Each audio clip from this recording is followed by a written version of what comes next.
Hi friends, welcome back to Anoop kitchen. ಇವತ್ತು ಸೂಪರಾಗಿರುವಂತಹ ಒಂದು ಬ್ರೇಕ್ಫಾಸ್ಟ್ ರೆಸಿಪಿ ತಂದಿದ್ದೀನಿ. ಯಾರಾದರೂ ವೆಯ್ಟ್ ಲಾಸ್ ಮಾಡಬೇಕು, ನಾನು ಸಣ್ಣ ಆಗಬೇಕು ಅಂತೇಳೋರು ಅವ್ರು ತಿನ್ನೋ ಬ್ರೇಕ್ಫಾಸ್ಟಲ್ಲಿ ಇದೊಂದು ಬ್ರೇಕ್ಫಾಸ್ಟ್ನ ಇನ್ಕ್ಲೂಡ್ ಮಾಡಿಕೊಂಡ್ರೆ ತುಂಬ ರುಚಿಯಾಗಿರುತ್ತೆ ಫ್ರೆಂಡ್. ಇದನ್ನು ಯಾವ ರೀತಿ ಮಾಡೋದು ಅಂತ ನೋಡೋಣ ಬನ್ನಿ. ನಾನು ಹೆಸರು ಕಾಳನ್ನ ಮೊಳಕೆ ಕಟ್ಕೊಂಡು ಇಟ್ಕೊಂಡಿದ್ದೀನಿ. ಅದನ್ನು ನಾನು ಒಂದು ಬೌಲ್ಗೆ ಹಾಕ್ಕೊಂಡಿದ್ದೀನಿ. ನನಗೆ ಎಷ್ಟು ಬೇಕು ಅಷ್ಟು, ನಾವಿರೋದು 3 ಜನ, ಅದಕ್ಕೆ ನಾನು ಸ್ವಲ್ಪ ತೊಗೊಂಡಿದ್ದೀನಿ ಮೊಳಕೆ ಕಾಳನ್ನ. ನೆಕ್ಸ್ಟು ಸೌತೆಕಾಯಿ ಮತ್ತು ಸಣ್ಣಗೆ ಹೆಚ್ಕೊಂಡಿದ್ದೀನಿ ಎಲ್ಲನೂ. ಸೌತೆಕಾಯಿ, ಅನಾನಸು, ಈರುಳ್ಳಿ, ನಿಮ್ಮ ಮನೇಲಿ ಯಾವುದಿದೆ ಅದನ್ನು ಹಾಕ್ಕೊಬೋದು ಬೇಕಾದರೆ. ನಮ್ಮ ಮನೇಲಿ ದ್ರಾಕ್ಷಿ ಇತ್ತು, ಪೈನಾಪಲ್ ಇತ್ತು, ಕ್ಯಾರೆಟು ಎಲ್ಲನೂ ಹಾಕ್ಕೊಂಡು ಸಣ್ಣಕ್ಕೆ ಹೆಚ್ಕೊಂಡಿದ್ದೀನಿ. ಕ್ಯಾರೆಟ್ ಮಾತ್ರ ತುರ್ಕೊಂಡಿದ್ದೀನಿ. ಇದನ್ನು ಚೆನ್ನಾಗಿ ತುರ್ಕೊಂಡು ನೀಟಾಗಿ ಮಿಕ್ಸ್ ಮಾಡ್ಕೊಬೇಕು. ಚೆನ್ನಾಗಿ ಮಿಕ್ಸ್ ಮಾಡಿಕೊಂಡ್ರೆ ಚೆನ್ನಾಗಿರುತ್ತೆ, ಒಂಥರ ಟೇಸ್ಟಿಯಾಗಿ. ಬೆಳಗ್ಗೆ ಹೊತ್ತು ಬ್ರೇಕ್ಫಾಸ್ಟಾಗಿ ಆರಾಮಾಗಿ ತೊಗೋಬೋದು.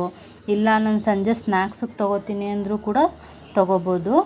ಇದಕ್ಕೆ ಸ್ವಲ್ಪ ರುಚಿಗೆ ತಕ್ಕಷ್ಟು ಉಪ್ಪು ಹಾಕ್ಕೊತಾ ಇದ್ದೀನಿ.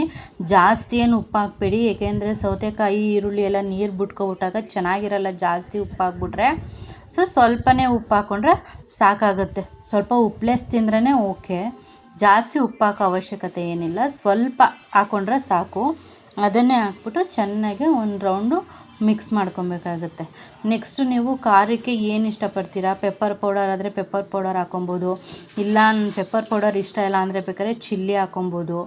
ಚಿಲ್ಲಿನೂ ನನಗೆ ಬೇಡ ಅಂದರೆ ಹಸಿರು ಮೆಣಸಿನ್ಕಾಯಿನೂ ಯೂಸ್ ಮಾಡ್ಕೊಬೋದು. ನಿಮ್ಗೆ ಯಾವ್ದು ಬೇಕು ಅದು ಆಪ್ಷನ್ನು. ಮಕ್ಕಳು ತಿಂತಾರೆ ಅಂತಂದರೆ ಪೆಪ್ಪರ್ ಪೌಡರೇ ಬೆಟರ್. ಅದಕ್ಕೆ ಮಕ್ಕಳು ಕೊಟ್ಟರು ತುಂಬ ರುಚಿಯಾಗಿರುತ್ತೆ, ಅವ್ರು ಇಷ್ಟಪಟ್ಟು ತಿಂತಾರೆ. ಅವ್ರಿಗೆ ಯಾವುದು ವೆಜಿಟೇಬಲ್ ತಿನ್ನಲ್ಲ ಅಂತನ್ನೋರು ಈ ಥರನೂ ಮಾಡಿಕೊಡ್ಬೋದು. ಇದರಲ್ಲಿ ಫ್ರೂಟ್ಸ್ ಎಲ್ಲ ಇನ್ಕ್ಲೂಡ್ ಮಾಡ್ಕೊಂಡಿರೋದ್ರಿಂದ ತುಂಬ ಚೆನ್ನಾಗಿರುತ್ತೆ ಒಂಥರ ತಿನ್ನೋದಕ್ಕೆ. ಒಂದು ಸಲ ಟ್ರೈ ಮಾಡಿ ನೋಡಿ, ನೀವೇ ಇದನ್ನು ಬ್ರೇಕ್ಫಾಸ್ಟಲ್ಲಿ ಇನ್ಕ್ಲೂಡ್ ಮಾಡ್ಕೋತೀರ.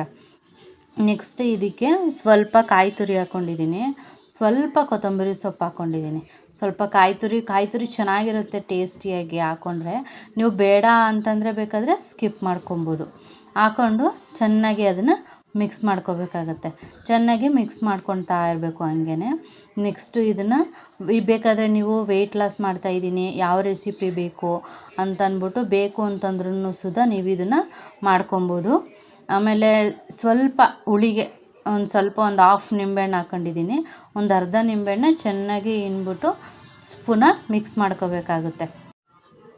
ಇದನ್ನು ಇದೇ ಥರ ಮಿಕ್ಸ್ ಆದಮೇಲೆ, ಇಲ್ಲ ನನಗೆ ಈ ಥರ ಮಕ್ಕಳು ತಿನ್ನೋದಿಲ್ಲ ತರಕಾರಿ ಎಲ್ಲ, ಮೊಸರು ಇಷ್ಟಪಡ್ತಾರೆ ಅಂತಂದರೆ ಬೇಕಾದ್ರೆ ಇದನ್ನು ಒಂದು ಬೌಲ್ ಎತ್ಕೊಂಡು ಸಪ್ರೇಟಾಗಿ ಅದಕ್ಕೆ ಗಟ್ಟಿ ಮೊಸರು ಹಾಕಿ ಕಲಿಸ್ಕೊಟ್ರು ತುಂಬ ರುಚಿಯಾಗಿರುತ್ತೆ ಫ್ರೆಂಡ್. ನನ್ನ ಮಗನಿಗೆ ಆ ಥರ ಇಷ್ಟ, ಮೊಸರು ಹಾಕಿ ಕೊಡೋದಕ್ಕೆ. ನೆಕ್ಸ್ಟು ಇದನ್ನು ಸರ್ವ್ ಮಾಡ್ಕೊಳ್ಳೋಣ ಬನ್ನಿ. ಇದನ್ನು ನಾವು ಬೆಳಗ್ಗೆ ಬ್ರೇಕ್ಫಾಸ್ಟಾಗಿ ತೊಗೋಬೋದು.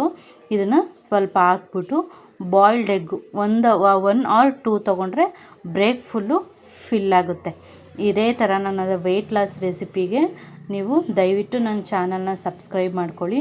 ಇದೇ ಥರ ನಾನು ವೆಯ್ಟ್ ಲಾಸ್ ರೆಸಿಪಿನ ಹಾಕ್ತಾಯಿರ್ತೀನಿ. ದಪ್ಪ ಇರೋರು ಸಣ್ಣ ಆಗಬೇಕು ಅಂತಲೇ ಏನೂ ಇಲ್ಲ, ಆದರೆ ಸಣ್ಣ ಆಗಿರೋರು ದಪ್ಪ ಆಗಬೇಕು ಅಂತಲೂ ಏನೂ ಇಲ್ಲ. ಅವ್ರವ್ರ ಇಷ್ಟ ಅವ್ರವರು. ಬಟ್ ನೋಡೋರು ಅಂತಾರೆ ನೀನು ಸಣ್ಣ ಆದರೆ ಚೆನ್ನಾಗಿರುತ್ತೆ, ನೀನು ದಪ್ಪ ಆದರೆ ಚೆನ್ನಾಗಿರುತ್ತೆ ಅಂತ. ಜನಕ್ಕೋಸ್ಕರ ಬದುಕಬಾರ್ದು, ನಮಗೋಸ್ಕರ ಬದುಕಬೇಕು ಅಂತ ನನ್ನ ಅಭಿಪ್ರಾಯ.